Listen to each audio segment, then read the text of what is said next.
Foreign కంట్రీస్కి వెళ్ళాలనే ఆలోచన వచ్చినప్పుడల్లా చాలా మందికి గందరగోళంగా ఉంటుంది. అంటే మన ఆధార్ కార్డ్ ఎలా అయితే మనం ప్రతి వాటికి యూజ్ చేస్తామో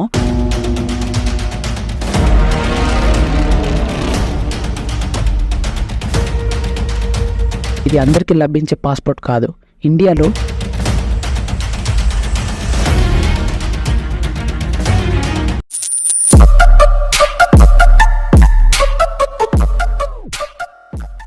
మన భూమి ఒక అద్భుతం.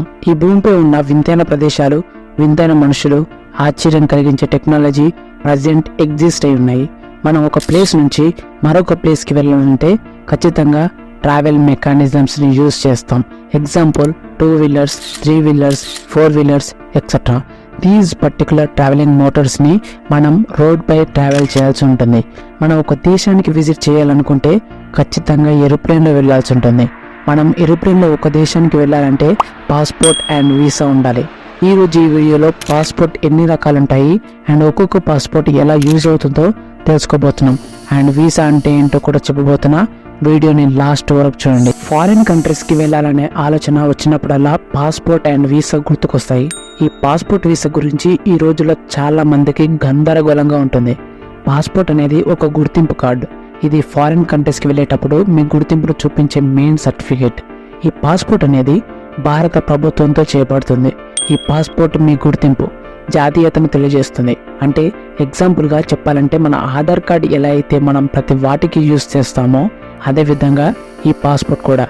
ఈ పాస్పోర్ట్ ద్వారా మీ పేరు, సిటిజన్షిప్, ఫోటో, తల్లిదండ్రుల పేర్లు, జెండర్, డేట్ ఆఫ్ బర్త్ లాంటివన్నీ ఈ పాస్పోర్ట్లో ప్రింట్ చేస్తారు. ఈ పాస్పోర్ట్ లేకుండా విదేశాలకు వెళ్ళటానికి కుదరదు. యాక్చువల్గా ఈ పాస్పోర్ట్స్ ఇండియాలో Indian ministry of external affairs అనుబంధంగా పనిచేసే CPV consular passport and visa divisions supervise చేస్తుంది. 1967 పాస్పోర్ట్ చట్టం ప్రకారంగా వీటిని జారీ చేస్తారు. ఈ పాస్పోర్ట్స్లో కూడా టైప్స్ ఆఫ్ పాస్పోర్ట్స్ ఉంటాయి. Number 1 normal passport. దీనిని సాధారణ పాస్పోర్ట్ అని కూడా అంటారు.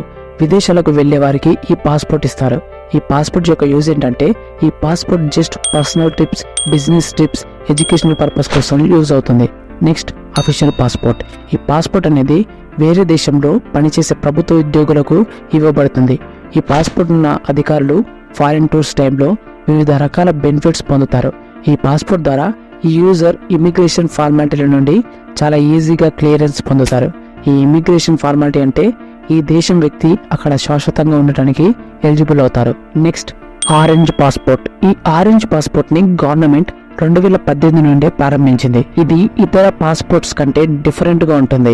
ఈ టైప్ ఆఫ్ పాస్పోర్ట్ 10వ తరగతికి మించి చదవని వ్యక్తులను గుర్తించడానికి ప్రవేశపెట్టారు. సాధారణమైన పాస్పోర్ట్ లా కాకుండా ఈ పాస్పోర్ట్ లో పూర్తి ఇన్ఫర్మేషన్ ని సూచించే చివరి పేజీ ఉండదు.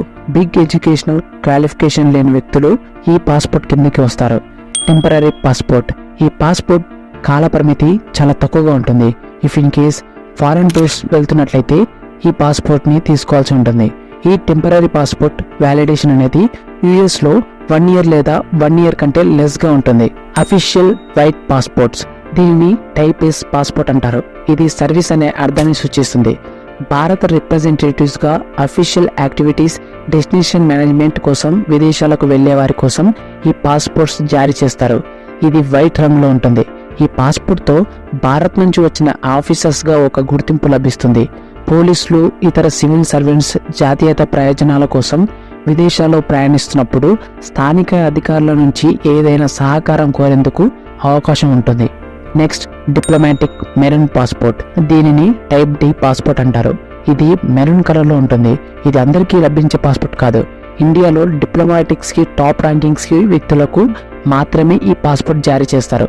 ఎగ్జాంపుల్ చెప్పాలంటే రాష్ట్రపతి, ఉపరాష్ట్రపతి, ప్రధానమంత్రి, కేంద్ర మంత్రులు, సుప్రీం ప్రధాన న్యాయమూర్తి, రాష్ట్ర ముఖ్యమంత్రి, గవర్నర్, మంత్రులు, విదేశీ అఫైర్స్ కి ముఖ్య అధికారులు ఈ డిప్లొమాటిక్ పాస్పోర్ట్ పొందేందుకు అర్హులు అవుతారు. ఈ పాస్పోర్ట్ హోల్డర్స్ ఫారిన్ టూర్స్ సమయంలో అనేక బెనిఫిట్స్ పొందుతారు.